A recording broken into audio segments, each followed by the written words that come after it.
بسم اللہ الرحمن الرحیم۔ ملفوظات حکیم الامت مجدد الملت حضرت مولانا محمد اشرف علی صاحب تھانوی رحمۃ اللہ علیہ۔ صبر ایک جامع خلق ہے۔ ارشاد فرمایا کہ لوگ صرف اسی کو صبر سمجھتے ہیں کہ مصیبت کے وقت رویا نہ جائے، حالانکہ شہوت و غضب کو روکنا بھی صبر ہے، اور شہوت میں شہوت رجال و نساء، شہوت لباس اور شہوت طعام اور شہوت کلام بھی داخل ہے۔ اسی طرح تمام معاصی سے نفس کو روکنا یہ بھی صبر میں داخل ہے۔ نیز طاعت پر پابندی کرنا بھی صبر میں داخل ہے۔ طاعت بجا لانے کے وقت ان کے حقوق و آداب کو اطمینان اور سکون سے ادا کرنا بھی صبر میں داخل ہے۔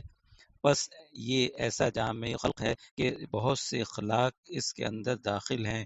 اسی لیے حدیث میں آیا ہے الصبر نفس الایمان۔ اللہ تعالیٰ عمل کی توفیق عطا فرمائے۔